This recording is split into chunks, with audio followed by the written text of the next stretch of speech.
Hello friend, this is Ankita. Welcome to my channel pedagogy with Ankita. और आज हम पढ़ेंगे राष्ट्रीय पाठ्यचर्या की रूपरेखा 2005, यानी कि राष्ट्रीय पाठ्यचर्या की रूपरेखा 2005। इससे पहले 4 और एनसीएफ या नेशनल करिकुलम फ्रेमवर्क पब्लिश्ड हो चुके थे, जो कि एक हुआ था 1975, 1988, 2000 और 2005 में। ये चौथा नेशनल फ्रेमवर्क है जो कि एनसीईआरटी इंडिया द्वारा पब्लिश किया गया है। अब नेशनल करिकुलम फ्रेमवर्क 2005 के अनुसार स्कूली शिक्षा को पाठ्य पुस्तक केंद्रित न होकर बाल केंद्रित होना चाहिए, यानी कि बच्चों को उनकी एबिलिटी और उनके इंटरेस्ट के आधार पर पढ़ाया जाना चाहिए। एनसीएफ 2005 का अनुवाद संविधान की 8वीं अनुसूची में 22 भाषाओं में किया गया है। एनसीएफ 2005 को प्रोफेसर यशपाल की अध्यक्षता में तैयार किया गया है। राष्ट्रीय पाठ्यचर्या की रूपरेखा 2005 के क्या प्रमुख उद्देश्य हैं, उनको हम पढ़ेंगे। इससे हर बार 1 या 2 क्वेश्चन सीटेट में अवश्य पूछा जाता है, तो इस टॉपिक को अच्छे से तैयार कर लें। अब राष्ट्रीय पाठ्यचर्या की रूपरेखा 2005 के प्रमुख उद्देश्य इस प्रकार है। ज्ञान को स्कूल के बाहरी जीवन से जोड़ा जाए, यानी कि बच्चों को उनके आसपास के माहौल से जोड़कर पढ़ाया जाना चाहिए। जो वो अपने आसपास देखते हैं, जैसे माहौल में वो रहते हैं, उसी माहौल से उनको सिखाया जाना चाहिए। इनकी बारी उनके जीवन से जोड़कर पढ़ाया जाना चाहिए। पढ़ाई को रटन प्रणाली से मुक्त किया जाए, यानी कि बच्चों का उद्देश्य सिर्फ रट कर याद करके और सिर्फ कॉपी में लिखना नहीं होना चाहिए। वो अपने जीवन से सीखें, आसपास के माहौल से सीखें, आसपास के लोगों से सीखें, पशु पक्षियों से सीखें, अपने नेचर से सीखें। यानी कि उनको रटंत विद्या से मुक्त किया जाना चाहिए।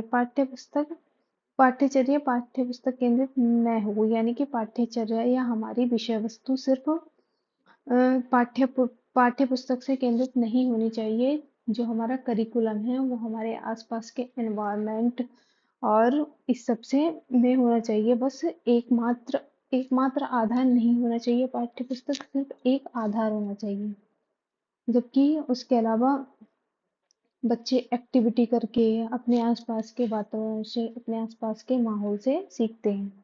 विद्यालय में दी जाने वाली शिक्षा को विभिन्न प्रकार की गतिविधियों से जोड़ा जाए, यानी कि बच्चे एक्टिविटी करके एक दूसरे के साथ सीख पाए और विद्यालय में दी जाने वाली जो शिक्षा है या उसको एक्टिविटी के थ्रू बच्चों को पढ़ाया जाना चाहिए। राष्ट्रीय मूल्यों के प्रति आस्थावान विद्यार्थी तैयार किए जाएं। जो हमारे नेशनल वैल्यूज हैं उनके प्रति हर विद्यार्थी में आस्था होनी चाहिए।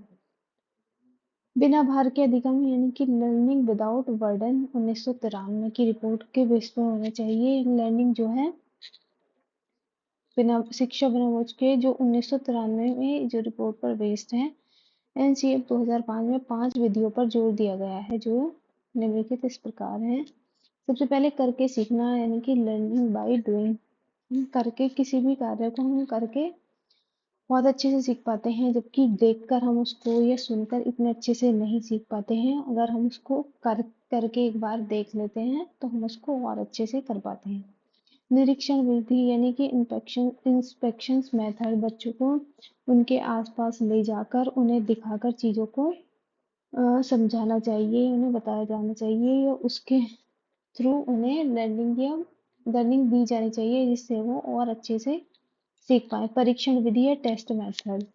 समय समय पर बच्चों को का परीक्षण या होता रहना चाहिए। या टेस्ट मेथड से बच्चे अपनी क्वालिफिकेशन और अपनी कमियों को और अपनी अच्छाइयों को जान पाए, और टीचर्स भी बच्चों को जान पाते हैं। सामूहिक विधि या ग्रुप लर्निंग, या बच्चे जब एक साथ बहुत सारे बच्चे एक दूसरे से की बातों को, चीजों को एक्वायर करते हैं, एक दूसरे से लर्निंग को एक्वायर करते हैं, एक दूसरे की सोच को समझ पाते हैं और आपस में एक दूसरे की बातों को सीख पाते हैं। तो सामूहिक विधि या ग्रुप लर्निंग से भी बच्चे सीख सकते हैं, और ग्रुप लर्निंग होनी चाहिए। बच्चों को एक साथ हर तरह के बच्चों को बैठाकर लर्निंग करानी चाहिए। मिश्रित विधि या मिक्स्ड मेथड।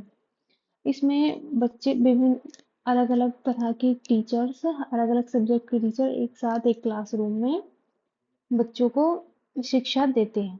एनसीएफ 2005 में रचनावाद की समझ प्राप्त होती है।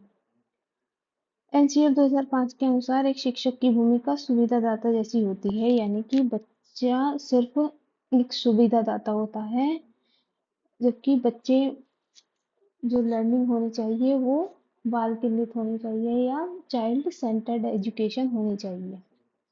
शिक्षक का काम सिर्फ सुविधादाता या एक गुरु के रूप में होना चाहिए। सिर्फ ये नहीं कि जैसे शिक्षक बोलता जा रहा है और बच्चे शांति चुप बैठे हैं और वो एक्टिव है ही नहीं क्लास में। तो शिक्षक के साथ साथ बच्चों का भी एक्टिव होना बहुत जरूरी है। बच्चों को उनकी इंटरेस्ट और एबिलिटी के आधार पर शिक्षा दी जानी चाहिए।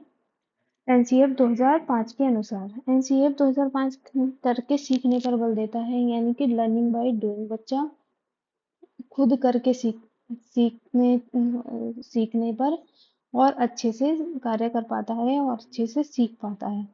एनसीएफ 2005 के अनुसार अंग्रेजी सीखने का उद्देश्य बहुभाषावाद होना चाहिए, यानी कि किसी भी और भाषा को सीखने का उद्देश्य मल्टीलैंग्वेलिज्म या बहुभाषावाद होना चाहिए।